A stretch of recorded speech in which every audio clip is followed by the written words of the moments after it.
এই নতুন বছরটা আমরা যেন বেশি বেশি আল্লাহর শুকরিয়া দিয়ে নতুন বছরটাকে সমৃদ্ধ করতে পারি, বেশি বেশি যেন আল্লাহর ইবাদত করতে পারি।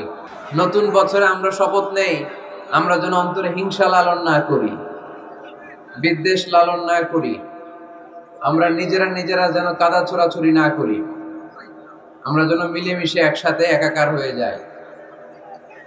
আল্লাহ তুমি কবুল করো, আমরা পড়ি আমিন। 60টা জিনিস মানুষ মরে যাওয়ার পরে তার কবরে পৌঁছতে থাকে। ইন্না মিম্মা ইয়ালহাকুল মুমিন মিন হাসানাতিহি বা'দা মাউতিহি, মানুষ মরে যাওয়ার পরেও যে 60টা জিনিস তার কবরে পৌঁছায় তার মধ্যে একটা হচ্ছে মসজিদান বানাহু, সে যে মসজিদ বানিয়ে গিয়েছে ওই মসজিদের সওয়াব। সুবহানাল্লাহ পড়ে। আপনি টাকা দিয়ে মসজিদ বানিয়ে দিলেন, ওই মসজিদে মুসল্লিরা নামাজ পড়ে, রোজাদাররা এসে ওখানে ইফতার খায়, তাহাজ্জুদ আদায়কারীরা তাহাজ্জুদ পড়ে, তাদের সওয়াবের কমতি হবে না, কিন্তু তাদের সওয়াবের একটা পার্সেন্টেজ সওয়াব যে ব্যক্তি মসজিদ বানালো তার আমলনামে আল্লাহ ঢুকিয়ে দেয়। সুবহানাল্লাহ বলতে পারলেন না? হে নামাজি আমার ঘরে নামাজে পড়ো আজ, দিল মে তোমার চরণ তলে হৃদয় যায় নামাজ। হে নামাজি আমার ঘরে নামাজে পড়ো আজ, দিল মে তোমার চরণ তলে হৃদয় যায় নামাজ। পড়েন আল্লাহু আকবার।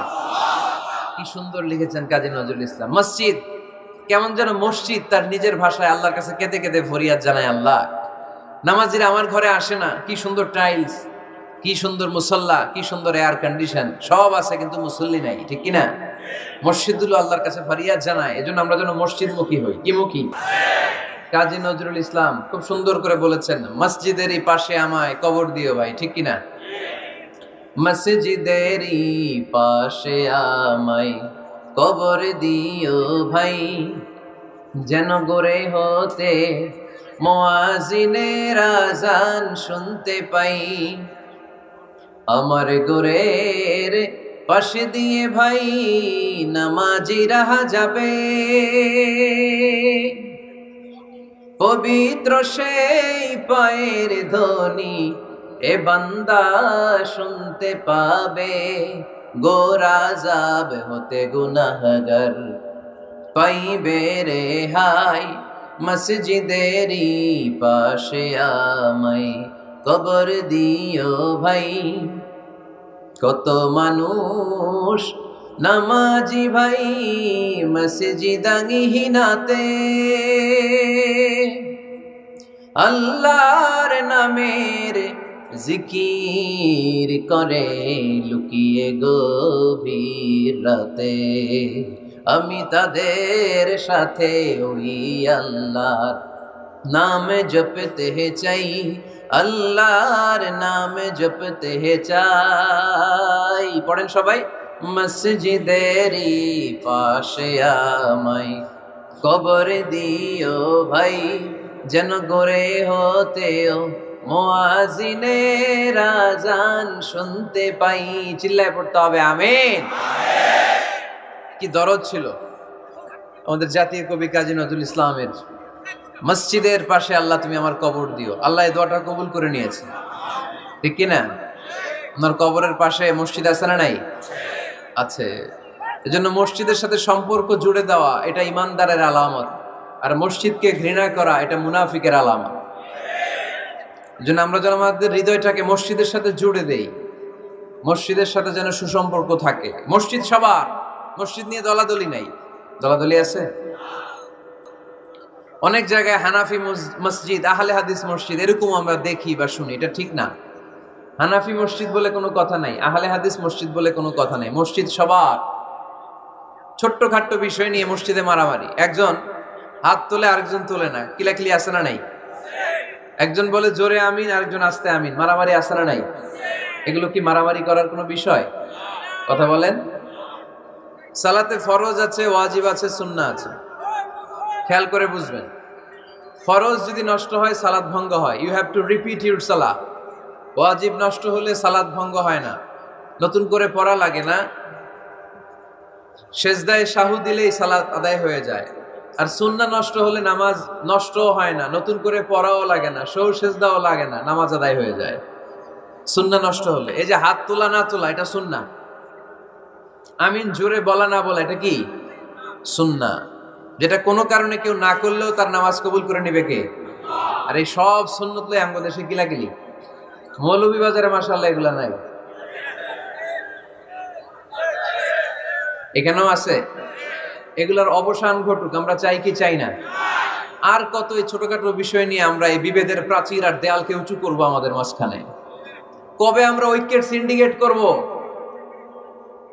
কবে? আর কবে সাদা মনের মানুষ হব? কবে?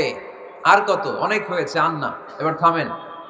বিভেদের প্রাচীরকে ভেঙে চুড়িয়ে দেন, ঐক্যের এমন সিন্ডিকেট করতে হবে যাতে কোনো অপশক্তি ঐক্যকে ভাঙতে না পারে, বানচাল করতে না পারে। চিল্লায় বলেন ঠিক কিনা? এজন্য মিউচুয়াল রেসপেক্টের দরকার, পারস্পরিক শ্রদ্ধাবোধ সব ক্ষেত্রে, রাজনীতিতে, সামাজিক অ্যাক্টিভিটিসে আমাদের আলেম ওলামাদের মধ্যে পারস্পরিক শ্রদ্ধাবোধের দরকার, মিউচুয়াল রেসপেক্ট। কেউ কাউরে রেসপেক্ট করে না, আমি যেটা বুঝছি এটাই সব, বাকি সব হারাম, এরকম বলে না অনেকে? এরকম যেন না করি। তাহলে মসজিদ সবার, মসজিদ আল্লাহর হাবিব সাল্লাল্লাহু আলাইহি ওয়াসাল্লাম খ্রিস্টানদেরকে মসজিদে ঢুকতে দিয়েছেন, আর আমরা মুসলমান ভাইয়ের জন্য মসজিদে তালা ঝুলাই দেই, আছে না নাই? আল্লাহর হাবিব সাল্লাল্লাহু আলাইহি ওয়াসাল্লাম কোথাও গেলেই প্রথমে মসজিদ বানাতেন। কি বানাতেন? মসজিদ বানাতেন। মক্কা থেকে হিজরত করে মদিনায় আসলেন, কোবায় থাকলেন কয়েক সপ্তাহ, কোবা পল্লীতে তিনি মসজিদ বানালেন, মসজিদ কোবা। ওখানে প্রতি শনিবার কেউ যদি ওযু করে ওখানে যে 2 রাকাত নামাজ পড়ে, একটা কবুল উমরার সওয়াব আল্লাহ তাআলা তার আমলনামায় দিয়ে দেয়। মসজিদে কোবা বানালেন। তারপরে মদিনায় এসে মসজিদে নববী বানালেন আল্লাহর হাবিব সাল্লাল্লাহু আলাইহি ওয়াসাল্লাম, মসজিদে নববী। এটা ছিল আল্লাহ রাসূল সাল্লাল্লাহু আলাইহি ওয়াসাল্লামের বৈশিষ্ট্য, কোথাও গেলেই তিনি মসজিদ বানাতেন। মসজিদে নববী, হায় রে, এখন তো কত সুন্দর মসজিদ আমরা দেখি, আমরা যে সালাত পড়ি। আল্লাহর হাবিব সাল্লাল্লাহু আলাইহি সাল্লামের সময় মসজিদে নববী কি এরকম ছিল? কথা বলেন। ফ্লোর ছিল বালুর ফ্লোর। কিসের ফ্লোর? আমাদের মসজিদের ফ্লোর কিসের? টাইলস। আর আল্লাহ রাসূল সাল্লাল্লাহু আলাইহি ওয়াসাল্লামের মসজিদে নববীর ফ্লোর কিসের? কথা বলে না। তো আওয়াজ করে উত্তর দেন না কেন? কষ্ট হচ্ছে? দুপুরে খাইছেন না সবাই? কেন খান নাই কেন? রোজা রাখছিলেন? হ্যাঁ, ফজর বাদে আইছি। আচ্ছা ঠিক আছে, ঠিক আছে, আচ্ছা আচ্ছা। সাউন্ড নাই, কথা শোনা যায় না? তো এটা শুনলা কেমনে? জিজ্ঞেস করলাম কথা শোনা যায় না, কয় না। তো এটা শুনলা কি করে? মানে অল্প শোনা যায়, তাই তো? একটু পরে আমার বিদায় ঘন্টা বাজবে, আমি চলে যাব। এই তোমরা ডিস্টার্ব করতে করতে আমার সময় শেষ। তোমরা ডিস্টার্ব করলে তোমাদের লস, আমি আমার টাইমের 1 মিনিট বেশি যেতে পারবো না, কারণ এখানে আসরের সালাতের আজান শুরু হয়ে যাবে, এরপরে কোনো কথা নেই। আর বক্তব্য লম্বা করা এটা বেদাত। এই বেদাতকে আমি সুন্নাতের মধ্যে আনতে চাচ্ছি। একটা সময়ে একেবারে কমায় নিয়ে আসবো। এত প্রোগ্রামও আমি করতে চাই না। আমি ঘোষণা দিয়েছি আগামী বছরে সারা বাংলাদেশে আমার প্রোগ্রাম হবে 50টা। কয়টা? 50টা। এরপরের বছর 30টা, এরপরের বছর 20টা। বিভাগীয় প্রোগ্রাম করলেই চলবে আমার। এক এক বিভাগে যে 2 দিন 3 দিন খালাস। এত দরকার নেই, এত লম্বা চূড়ার বক্তব্যের দরকার নেই। আধা ঘন্টা চুপ করে শুনেন, কয়েকটা মেসেজ ড্রপ করি, take it with you to your home, then practice and apply in the society. নিয়ে যান, আমল করেন, সমাজে কাজে লাগান। সমাজটা আলোকিত করে দিবে কে? খুতাবুকুম তাবিলা সালাওয়াতুকুম কাসীরা।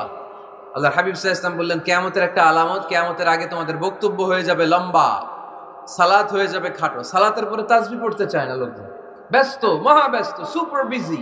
কোত্থেকে আসলে এই ব্যস্ততা? আপনি রবের সাথে মুনাজাত, না যাই ইউনাজি মুনাজাত, আপনার রবের সাথে একাকী নীরবে কথা বলতে মনে চায় না আপনার? এত তাড়াহুড়ো কিসে? ধীর স্থির হন, একটু স্থির হন, একটু মনোদৈহিক প্রশান্তি অর্জনের চেষ্টা করেন। সব সময় ব্যস্ত, ধাক্কাধাক্কি, উচ্ছৃঙ্খলা, এগুলো আমাদেরকে শেষ করে দিয়েছে। এজন্য লম্বা চূড়া বক্তব্য ঠিক না। বক্তব্য শুনতে আমাদের ভালো লাগে, আমল করতে ভালো লাগে না। বক্তব্যটা শেষেই সিগারেট ধরায়, আছে না নাই?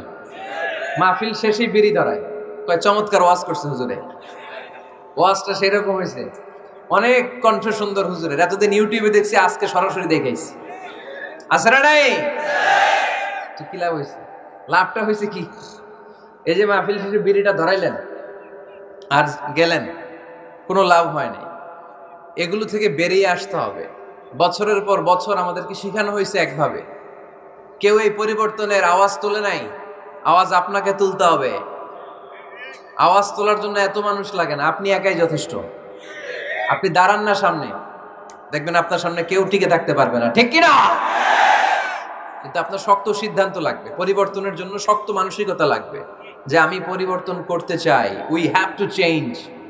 যুগ জামানা পাল্টে দিতে চাই না অনেকজন। এক মানুষই আনতে পারে জাতির জাগরণ। এক মানুষই বিপদকালে বাঁচায় কাফেলায়, ক্ষুদ্র ডিঙ্গি বাঁচায় জাহাজ অসীম দরিয়ায়। এজন্য আপনার শক্ত সিদ্ধান্ত পারে আপনার মৌলভীবাজারটাকে দেশের শ্রেষ্ঠ জেলা, শ্রেষ্ঠ থানা হিসেবে আল্লাহর কাছে কবুল করতে, ঠিক কিনা? এই জন্য লম্বা চূড়া আলোচনা ঠিক না। ছোটখাটো অল্প কয়েকটা মেসেজ নিয়ে যেতে পারলেই that's enough. One of the minor sign before the day of judgment, your Islamic lectures will be very longer and your salah 5 times a day will be shorter. কিয়ামতের আগে বক্তব্য লম্বা, নামাজ খাটো, তাসবিহ পড়ে না, ব্যস্ত, মহাব্যস্ত। এই মহাব্যস্ততা ছাড়েন, কোরআন সুন্নাহর দিকে ফিরে আসেন। বরকত দিবে কে? বিশ্বনবীর মসজিদে নববীর ফ্লোর বালুর ফ্লোর ছিল, আমাদের ফ্লোর টাইলস। আল্লাহর হাবিব সাল্লাল্লাহু আলাইহি ওয়াসাল্লামের মসজিদে বালি নিচে, এই বালিতেই নামাজ পড়তেন। বৃষ্টি হলে কাদামাটি হয়ে যেত, কাদামাটিতেই সেজদা করতেন। সেজদা করলে কাদার মাটি আল্লাহর হাবিব সাল্লাল্লাহু আলাইহি ওয়াসাল্লামের নাকে আর কপালে লেগে যেত। তিনি সালাম ফিরিয়ে সাহাবাদের দিকে মুখ ফিরিয়ে বসলে দেখতেন প্রতিটা সাহাবীর নাকে আর কপালে কাদার মাটি মিশে আছে। তার মানে প্রিয় নবী সাল্লাল্লাহু আলাইহি ওয়াসাল্লামের মসজিদে নববী ছিল কাঁচা, কিন্তু মুসল্লি ছিল পাকা। আমাদের মসজিদগুলা হয়েছে পাকা, কিন্তু মুসল্লি কাঁচা, ঠিক কিনা? ফজরের সালাতে মানুষ নাই। ইমাম সাহেব আছেন কে কে এলাকায়? দেখি ইমাম, মসজিদের ইমাম, মাশাআল্লাহ। আপনাদের এখানে ওই মসজিদে ফজরের নামাজে কয় কাতার হয়? 5 জন 6 জন? কেনে এত কম? কেনে? হ্যাঁ, আসে না, আসতে চায় না লোকজন। তো এই যে 5-6 জন ফজরের সালাতে, কল্পনা করতে পারেন ফজরের সালাতে এত কম লোক। যেদিন ফজরের জামাতের দৃশ্য আর জুমার নামাজের দৃশ্য একরকম হয়ে যাবে, ওই দিনই বাংলাদেশে ইসলাম কায়েম হয়ে যাবে। এখন স্লোগান তোলে বিপ্লব বিপ্লব, ইসলামে বিপ্লব। আর ফজরের সময় আমি কম্বলের ভিতরে, আছে না নাই? কোনো বিপ্লব হবে না। ফজরের নামাজ জামাতে পড়ুন, সকালটারে বরকতময় করে দিবে কে? আল্লাহর হাবিব সাল্লাল্লাহু আলাইহি ওয়াসাল্লামের মসজিদ ছিল সবার জন্য উন্মুক্ত, এখানে সবাই আসতে পারতো। এজন্য মসজিদ হবে সবার। আমরা মসজিদের আবাদকারী হতে চাই। এজন্য রাব্বুল আলামিন বলেন, ইন্নামা ইয়া'মুরু মাসাজিদাল্লাহি মান আমানা বিল্লাহি ওয়াল ইয়াউমিল আখির ওয়া আকামাস সালাতা ওয়া আতাজ যাকাতা ওয়া লাম ইয়াখশা ইল্লাল্লাহ فعسى أولئك أن يكونوا من المهتدين। সুবহান আল্লাহ পড়েন।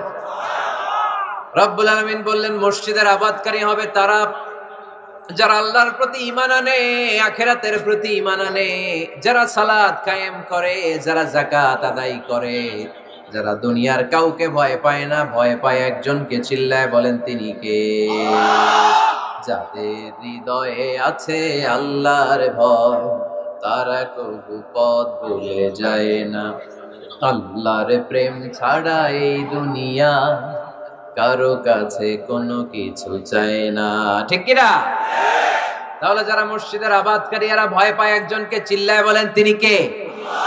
মসজিদের আবাদকারীদের প্রথম গুণ, তারা আল্লাহয় বিশ্বাস করে, তারা আখিরাতে বিশ্বাস করে, তারা সালাত কায়েম করে, তারা যাকাত আদায় করে, তারা আল্লাহ ছাড়া পৃথিবীর কাউরে ভয় পায় না। আল্লাহ বলেন ফাআসা উলাইকা আইয়াকুনু মিনাল মুহতাদিন। আশা করা যায় তারাই হলো হেদায়েতের রাস্তার উপরে আছে, ঠিক কি না? তারাই মসজিদের আবাদকারী, যারা মসজিদে যায়, সালাত আদায় করে। এখন মসজিদের আবাদকারী আপনি হতে চান, আপনি মসজিদে যান না, আপনি আবাদকারী হতে পারবেন? মসজিদের অনেক সভাপতি আছে, মসজিদে যায় না, আছে না নাই? মৌলভীবাজারে এই সমস্যা বোধহয় নাই। মসজিদের সেক্রেটারি মসজিদে যায় না, আছে না নাই? তাহলে হইলো, এটা হইলো, এটা মেনে নেওয়া যায়? এজন্য সভাপতি সাহেবরা, আপনি কষ্ট করে মসজিদ বানিয়েছেন, মসজিদে যাবেন। এই কথা বলেন কেন? এত দিকে বিশৃঙ্খলা হইলে কেমন হবে? বসেন আর অল্প কয়েক মিনিট। সভাপতি সাহেব আপনি মসজিদে যাবেন, সেক্রেটারি সাহেব আপনি মসজিদে যাবেন, তাহলে আপনি সঠিক মসজিদের আবাদকারী হবেন, ঠিক কিনা? আমরা মসজিদের আবাদকারী হতে চাই ইনশাআল্লাহ। পড়েন উমরানুল মাসাজিদ। মসজিদের আবাদ কি করে করতে হয়? মসজিদ আবাদ করার এক নাম্বার মাধ্যম হচ্ছে মসজিদ নির্মাণ করা। কি করা? নির্মাণ করা। খেয়াল করবেন, আল্লাহর হাবিব সাল্লাল্লাহু আলাইহি ওয়াসাল্লাম বলেছেন, মান বানা মসজিদান মিন মালিহি ফিদ দুনিয়া বানাল্লাহু লাহু বাইতান ফিল জান্নাহ। যে ব্যক্তি নিজের পকেটের টাকা খরচ করে দুনিয়াতে মসজিদ বানায়, আল্লাহ তাআলা তার জন্য জান্নাতে ঘর বানায়। 60টা জিনিস মানুষ মরে যাওয়ার পরে তার কবরে পৌঁছতে থাকে। ইন্না মিম্মা ইয়ালহাকুল মুমিন মিন হাসানাতিহি বা'দা মাউতিহি। মানুষ মরে যাওয়ার পরেও যে 60টা জিনিস তার কবরে পৌঁছায়, তার মধ্যে একটা হচ্ছে মসজিদান বানাহু। সে যে মসজিদ বানিয়ে গিয়েছে, ওই মসজিদের সওয়াব। সুবহানাল্লাহ পড়ে। আপনি টাকা দিয়ে মসজিদ বানিয়ে দিলেন, ওই মসজিদে মুসল্লিরা নামাজ পড়ে, রোজাদাররা এসে ওখানে ইফতার খায়, তাহাজ্জুদ আদায়কারীরা তাহাজ্জুদ পড়ে, তাদের সওয়াবের কমতি হবে না, কিন্তু তাদের সওয়াবের একটা পার্সেন্টেজ সওয়াব যে ব্যক্তি মসজিদ বানালো তার আমলনামায় আল্লাহ ঢুকিয়ে দেয়। এজন্য বেশি বেশি মসজিদ বানাতে রাজি আছেন তো? তাহলে মসজিদ আবাদ করার প্রথম মাধ্যম হচ্ছে মসজিদ বানানো। 2 নাম্বার মাধ্যম হচ্ছে মসজিদে যে জামাতে সালাত আদায় করা। জামাতে সালাতুল জামাআ তাফদুলু সালাতাল ফাযযি ব27 দারাজা। ঘরে নামাজ পড়লে, একা একা পড়লে যেই সওয়াব, জামাতে পড়লে 27 গুণ বেশি সওয়াব। সুবহানাল্লাহ বলতে পারলেন না? হে নামাজি আমার ঘরে নামাজে পড়ো আজ, দিল মে তোমার চরণ তলে হৃদয় যায় নামাজ। হে নামাজি আমার ঘরে নামাজে পড়ো আজ, দিল মে তোমার চরণ তলে হৃদয় যায় নামাজ। পড়েন আল্লাহু আকবার। কি সুন্দর লিখেছেন কাজী নজরুল ইসলাম। মসজিদ কেমন যেন মসজিদ তার নিজের ভাষায় আল্লাহর কাছে কেঁদে কেঁদে ফরিয়াদ জানায়, আল্লাহ নামাজিরা আমার ঘরে আসে না, কি সুন্দর টাইলস, কি সুন্দর মুসল্লা, কি সুন্দর এয়ার কন্ডিশন, সব আছে কিন্তু মুসল্লি নাই, ঠিক কিনা? মসজিদগুলো আল্লাহর কাছে ফরিয়াদ জানায়। এজন্য আমরা যেন মসজিদমুখী হই। কি মুখী? আওয়াজ করে বলতে হবে, কি মুখী? মসজিদমুখী। তাহলে মসজিদ আবাদের 1 নাম্বার পদ্ধতি মসজিদ বানানো। 2 নাম্বার মসজিদে বেশি বেশি যে জামাতে সালাত আদায় করা। 3 নাম্বারে মসজিদের সাথে সম্পর্ক জুড়ে দেওয়া, হৃদয়টা যেন সবসময় মসজিদের সাথে লেগে থাকে। আল্লাহর হাবিব সাল্লাল্লাহু আলাইহি ওয়াসাল্লাম বললেন, সাবআতুন ইউযিল্লুহুমুল্লাহু ফি যিল্লিহি ইয়াওমা লা যিল্লা ইল্লা যিল্লু। 7 শ্রেণীর ব্যক্তিকে আল্লাহ তাআলা কিয়ামতের দিন আরশের নিচে ছায়া দিবে, যেদিন আল্লাহর আরশের ছায়া ছাড়া কোনো ছায়া পৃথিবীতে থাকবে না। সেই দিনটা কি এই দিনের মতো? কিয়ামতের দিনটা আজকের এই দিনের মতো হবে? 50,000 বছর হবে। এটা লেন্থ, এটা ডিউরেশন। কাআন সাফসাফা লা তারা ফিহা ইওয়াজা ওয়ালা আমতা। লেভেল প্লেইং ফিল্ড, তামার জমিন। একটু কল্পনা করেন তো ওই দিনটা কত ভয়ঙ্কর। বাবা ছেলেরে চিনবে না ওই দিন, ছেলে বাবারে চিনবে না, স্ত্রী স্বামীকে চিনবে না, স্বামী স্ত্রীকে চিনবে না, পীর সাহেব মুরিদ চিনবে না, মুরিদ পীর সাহেবকে চিনবে না, নেতা কর্মীকে চিনবে না, কর্মী নেতাকে চিনবে না। হায় হায়, ইয়া নাফসি ইয়া নাফসি বলে কাঁদবে।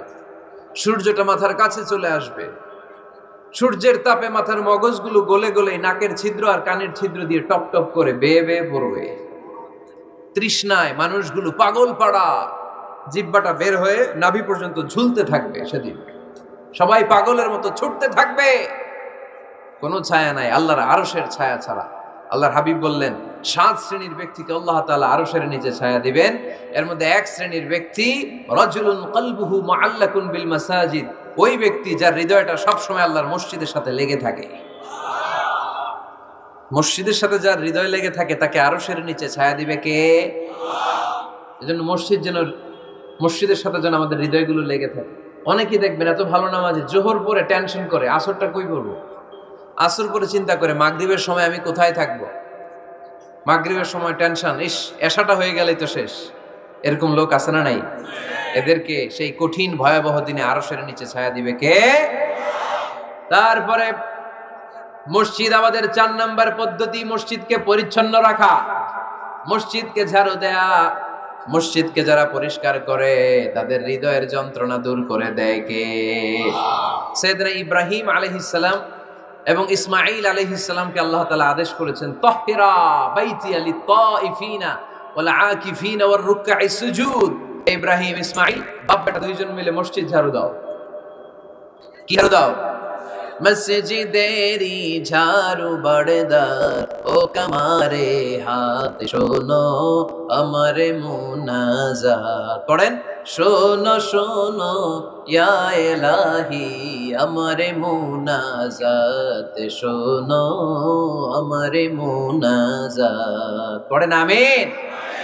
মসজিদ ঝাড়ু দেওয়া মসজিদ আবাদের অন্তর্ভুক্ত।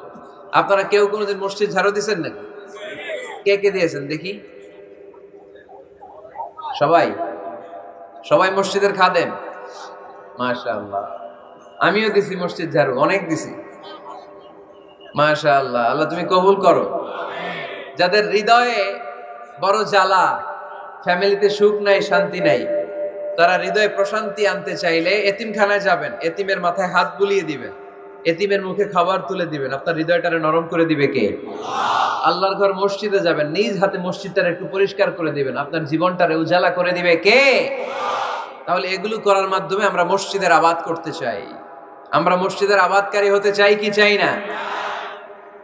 আল্লাহর ঘর মসজিদ আবাদ করার মতো শ্রেষ্ঠ কাজ পৃথিবীতে হতে পারে না। এই মসজিদের কিছু আদব আছে, আল্লাহ রাসূল সাল্লাল্লাহু আলাইহি ওয়াসাল্লাম বলেছেন এই আদবগুলো মেনটেন করে যেন আল্লাহর ঘর মসজিদের সাথে আমরা ব্যবহার করি। মসজিদের 1 নম্বর আদব হচ্ছে মসজিদে ওযুর সাথে প্রবেশ করা। কিসের সাথে? ওযু করে পরিচ্ছন্ন হয়ে মসজিদে প্রবেশ করা। এজন্য অপবিত্র অবস্থায় গোসল ফরজ, এরকম অবস্থায় মসজিদে ঢোকা যাবে? কথা বলেন, ঢোকা যায়? যেই নারীদের মাসিক চলতেছে, মেনস্ট্রুয়েশনাল পিরিয়ড চলতেছে, ওই নারীদের পক্ষে মসজিদে ঢোকা জায়েজ আছে? নাই। তাহলে এটা হলো 1 নম্বর আদব। মসজিদে ঢোকার সময় কি করে ঢুকবো? ওযু করে। আওয়াজ করে বলেন, কি করে ঢুকবো? ওযু করে। 2 নম্বর আদব হচ্ছে মসজিদে যাওয়ার সময় সবচেয়ে ভালো জামাটা পরে যাব, সবচেয়ে ভালো পাঞ্জাবিটা পরে যাব। জানতো আপনারা? না সবচেয়ে সিরাটা পরে যান? হ্যাঁ, অনেকের নামাজের জন্য একটা পুরান জামা আছে, সিরা পাড়া, এদিকে হাত উঠালে এদিকে দেখা যায়, আছে না নাই? সবচেয়ে সিরা পাড়াটা রাখে নামাজের জন্য, কপাল পোড়া। আর সুন্নাতে খাতনার অনুষ্ঠানে গেলে মাশাআল্লাহ লেহেঙ্গা গায়ে দেয়া যায়, আছে না নাই? না, আপনি ইবাদতের জন্য সবচেয়ে সুন্দর জামাটা রাখবেন। এজন্য রাব্বুল আলামিন বলেন, ইয়া বানি আদম খুযু যিনাতাকুম ইনদা কুল্লি মসজিদ। ও বনি আদম, তুমি যখন আল্লাহর ঘর মসজিদে ঢুকবা, ও বনি আদম তুমি যখন নামাজের মুসল্লায় দাঁড়াবা, তোমার সবচাইতে দামি, সবচাইতে সুন্দর জামাটা গায়ে দিয়ে তুমি নামাজে দাঁড়াও। ঠিক কি না? তাহলে এখন মসজিদে যাওয়ার সময় কি গায়ে দিয়ে যাবেন বলেন? খিতা করবেন? হ্যাঁ, মাশাআল্লাহ। হ্যাঁ, সবচেয়ে ভালো কাপড়টা আয়রন করে পারফিউম মেখে তারপরে আমরা যাব। রাজি আছেন তো? 3 নম্বর আদব হচ্ছে মসজিদে ঢোকার সময় বাম পা দিয়ে ঢুকতে হয়।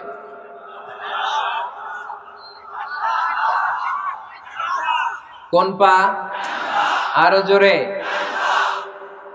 এদেরকে গুতা মারা লাগে, নাহলে আওয়াজ বাড়ে না। এরকম ভলিউম টাইট করতে হয়, ভলিউম হাই করলে এরপরে বাড়ে। এমনি বলতে চায় না। ঘটনা কি? হ্যাঁ, খায় নাই। বদরের যুদ্ধ হয়েছিল রমাদানে, কোন সাহাবী খায় নাই। না খাইয়ে একেবারে সাইজ করে দিছে কাফেরদেরকে। আমরা না খেলেও আমাদের হৃদয়ে ইমানি শক্তি আছে না নাই? এই তো বোঝা যাচ্ছে ইমানি শক্তি আছে। এতক্ষণ আছিল কই? তো মসজিদে ঢোকার সময় কোন পা দিয়ে? এগুলো মনে থাকে আমাদের? ভুলে যাই আমরা, খেয়াল থাকে না তো এগুলা। এত কিছু মনের মধ্যে রাখলে এগুলো মনে থাকবে কেমনে? মসজিদে ঢোকার সময় কোন পা?